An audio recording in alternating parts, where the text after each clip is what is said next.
Welcome back to It's a Vase Productions. Today, we're doing another comedy reaction video. Today's comedy reaction is to Doug Stanhope. Remember when I used to give a shit / killer closer. I'm excited to see that killer closer thing there.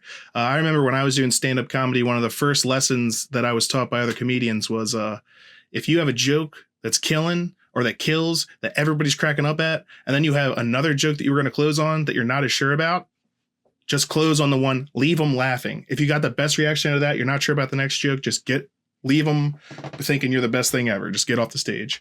And of course, that was just open mic nights and stuff like that. This guy's a professional, so his closer is probably going to be awesome. So that's enough of me talking. Let's watch. I don't care anymore. I used to have some type of social relevance in my act, and there was a point where I really gave a shit about stuff. To a point where it was ruining my life. And I guess like 10 years ago, I thought, wow, yeah, you know, I'm gonna change the world. I'm gonna talk about, in 20 years of comedy, I've probably had a dozen good points that I reflect on and go, that was actually a really fucking good piece. And it had a point that made sense, but the whole changing the world thing never really kicked in. The revolution was starting where I thought I could yell at 200 people in a bar every night and change the world. Yeah, it didn't quite happen like Egypt and Syria. Yeah. And it's frustrating because you do a bit and then you go, oh, that's a fucking really good. And then it just appears, the problem is still there. And someone will say, oh, abortion's back in the news. And you go, why? I already solved that on a 2004 release.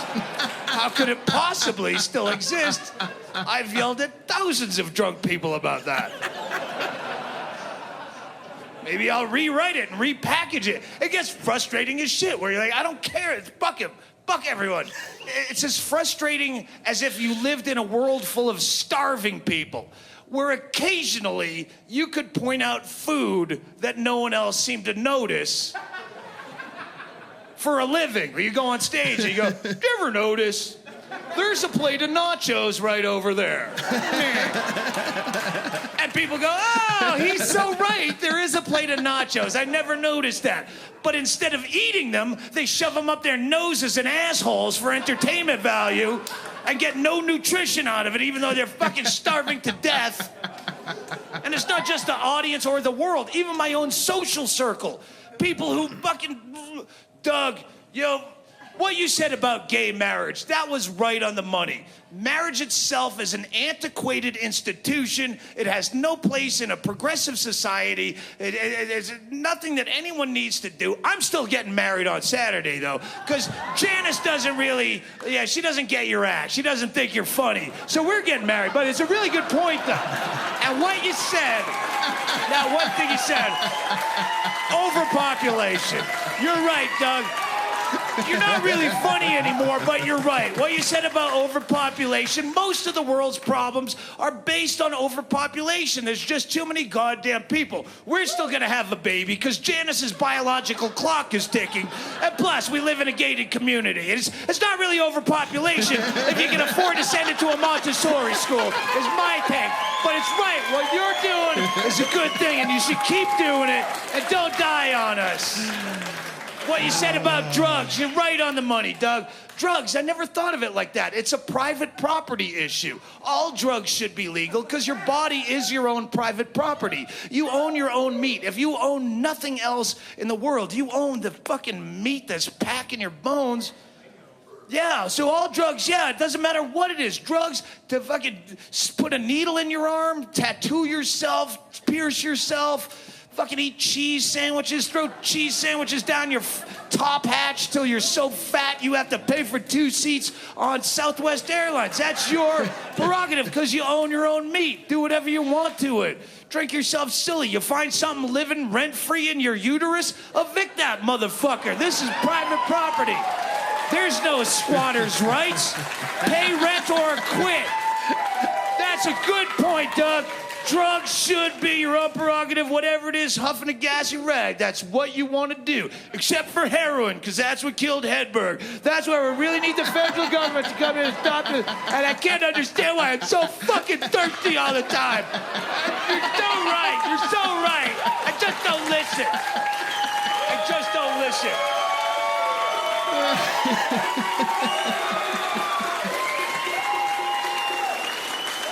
So I just don't give a shit anymore. That's what I do for a living. I try to write more fist fuck jokes and enjoy myself more. It doesn't matter. We ain't winning shit. I got to a point where like my act was making my entire life miserable. Where it just, and it's still not good, but it's I just hate everything and fucking it's so dumb. Doesn't anyone see how dumb this is? Like some people go, isn't the world a crazy place? And they're fine with that. And I'm like, this is fucked up. This is really fucked up. We're like dark ages people and I'm not even smart. That's the most terrifying part when you realize I'm not even a bright person, but I'm still probably in the top 3% of the smartest people on this planet. And I'm pretty fucking dumb. And you go, how alone are we? And then you go, I don't give a shit. At one point, you go, I'm 44. I'm way closer to dead than I am life of the party. And I don't have children, so why am I getting so enraged about all this nonsense? I don't care. I'm getting all upset about the fucking planet. I'm gone pretty soon. I left no litter behind. That's your problem. I'm treating this planet like the fucking rental car that it is. And I'm turning it in trashed with the bumper hanging off. Fuck your insurance. Fuck the environment. I didn't ask to be here.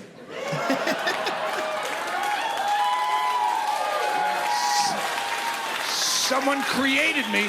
Yes, I know that's a selfish thing. It's a selfish thing, but you know what? I've cared about other stuff, and yeah, me not caring about stuff will affect it as much as me caring about stuff, which is none. I just want to close strong. I want to have a great closer. That was as a comic. You want to have a great closing bit. I want to have a great closing bit for my career. Like once I find that bit, I can stop yelling about stuff and slink off. And I don't care if I have to fucking whatever for a living.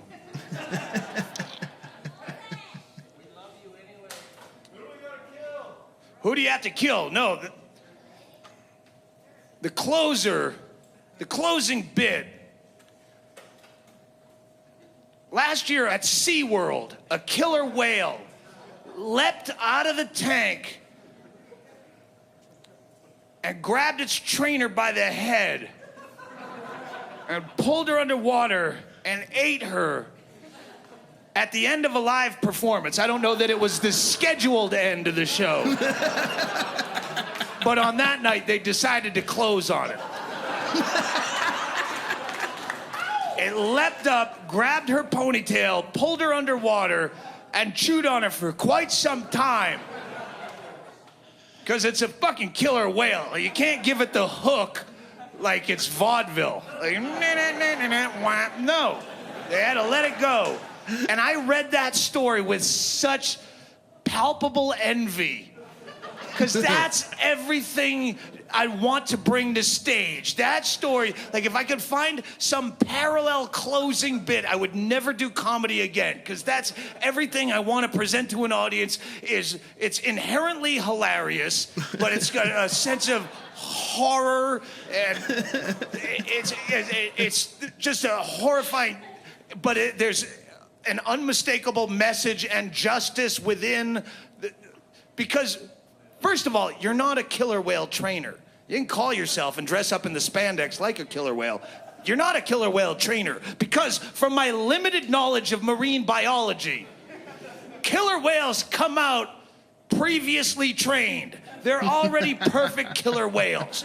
Unless you're trying to train them to do backflips for fucking sardines and to dance on their tails, which they don't do naturally.